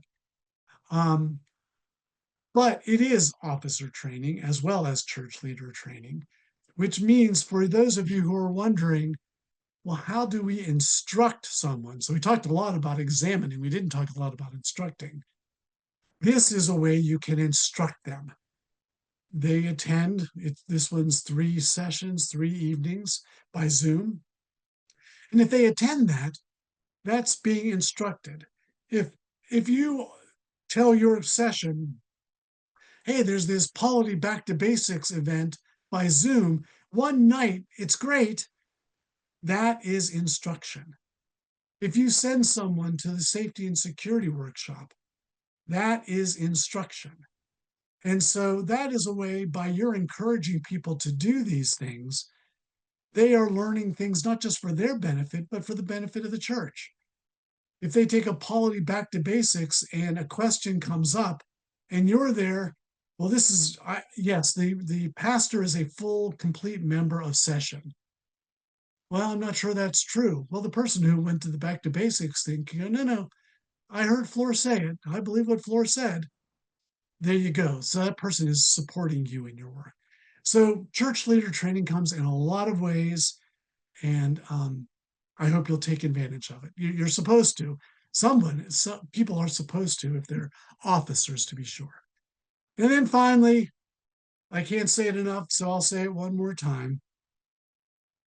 We just had a Presbytery meeting a couple of weeks ago. At your next meeting, Has your commissioner reported, or do you have it on the agenda for them to report? And guess what? We have a meeting coming up in a little over a month. You need to elect a commissioner to attend that meeting, which is by Zoom. And it's on November 11th. It's in the evening. And rinse and repeat. Make sure you have someone elected for the next meeting in 2026 and get their report. If nobody goes or nobody reports, your session may not know things that are going on that they need to know are going on. And these things can be important to your congregation.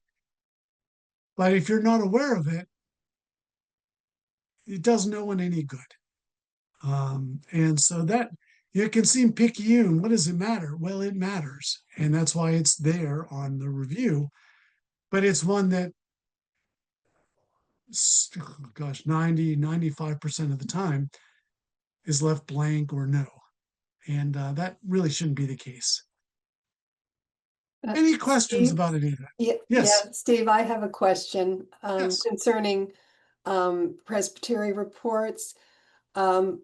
We do send commissioners, and those commissioners do give reports. Should I include their reports are basically notes that they've taken on the meeting that they share with session. Sometimes the meetings are lengthy, and so the notes on the report is somewhat lengthy. Do I need to include their report in the minutes for that session meeting? And You don't have to include them. You just need to report in your minutes that Deb Albrecht reported on her attendance at the September Presbytery meeting. But if there are things that, there's 4 pages of notes, but a couple of these things, we want to make sure we really talked about some of these things. You might want to include those as items, either as an attachment or, if there's just a few and they're not humongous notes, include them right. Deb's report included subjects that were of particular interest. And then you could do bullet points. You don't even have to cut and paste, but just because you're thinking about having your boundary training as the whole group comes together and watches together. Well, you might want to put that, because of the conversation at the presbytery, that led to a conversation at our session meeting. So you might go that far, but you don't have to include the whole thing, no. okay, If all you say is you reported, that's good. Okay. Any other questions from folks? You've already found out that some people have much better answers than I do. So any questions you have or comments you'd like to make? I have a question about moderating session meetings. So, like for our church, we have a bilingual church. So our pastor was recently, like last year, called from RCA. And so he's not familiar with Presbytery, like how to run meetings. And also like English is not his first language. So he can speak English, but it's a little bit difficult. We were under the impression that he's sitting in the meeting, but he could designate someone else to moderate. But then I found out that I'm not allowed to moderate, that it has to be a minister of the word and sacrament. So I'm just wondering, like, is there a reason why you can't designate someone else to help moderate a meeting? Otherwise, like, it'll be very difficult to kind of navigate some of these discussions.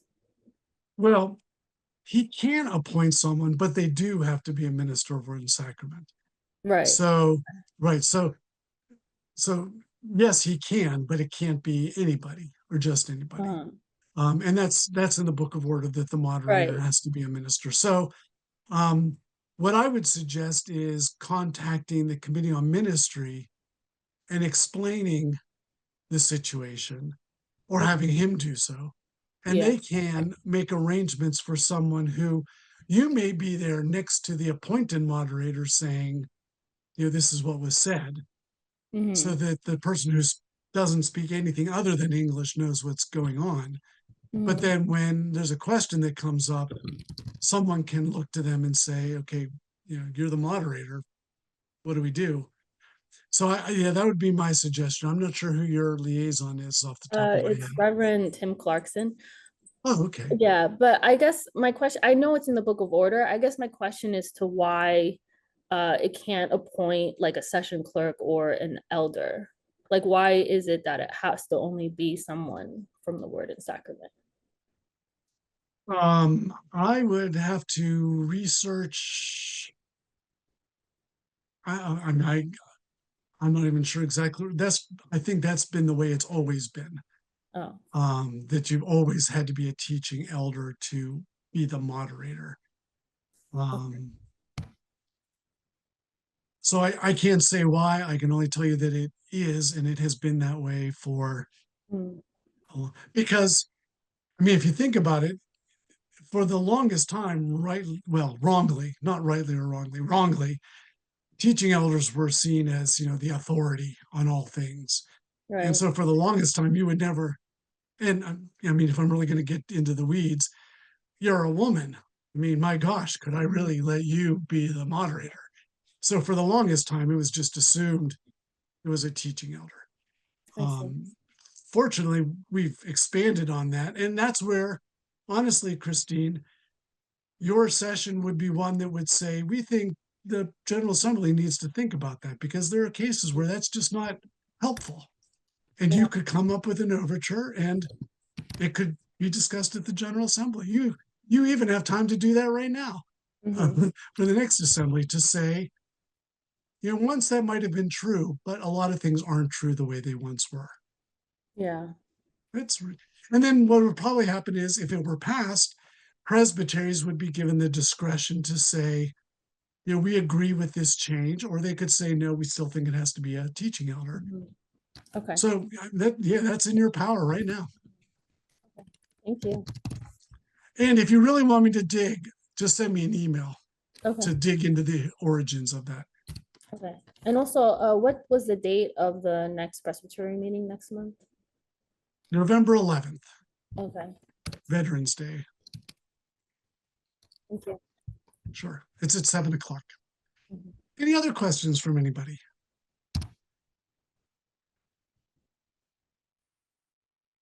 Okay.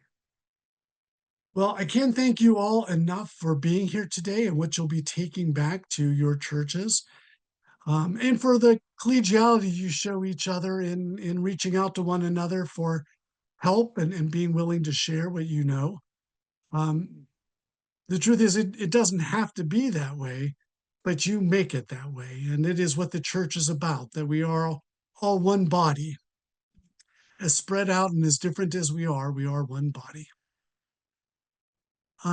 As I close in prayer, I would remind you that we had the death of a retired pastor this week, David Lawrence, and we had the death of the Reverend Scott Bohr, who was the pastor at the Harmony Church. And so, if you could remember that congregation and the people who are grieving the deaths of those two pastors, we'd certainly be grateful. We certainly remember all the people who are grieving, but in the life of the presbytery, those are some noteworthy ones.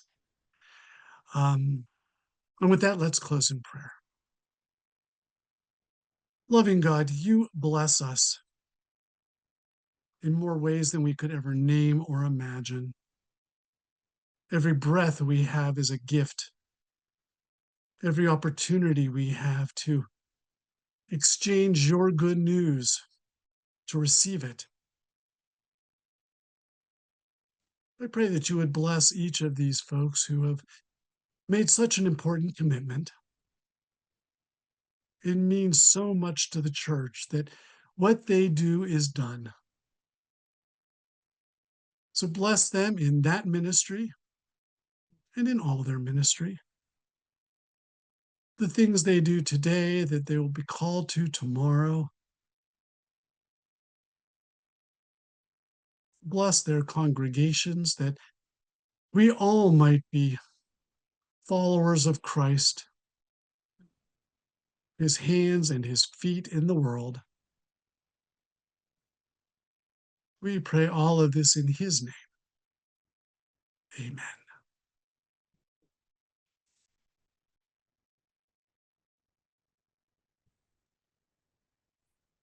Thank you. Thank you, one and all. It's been great to have this time with you. You've been very patient, but we've covered a lot of ground, and I hope it was helpful to you. And if you think of a question later, or seeing Christine kind of front and center on my screen, if you're thinking, that overture idea is not a bad one, I'll be back after next week, and we can talk through what you might do. Great. Well, I thank you all, and blessings on the rest of your day. Thanks, Steve. And I really thank you, and I really appreciate all of your contributions and questions. Makes it real. Thank you. I will Thank enjoy you my all. vacation. Have a great you. day. Thank you.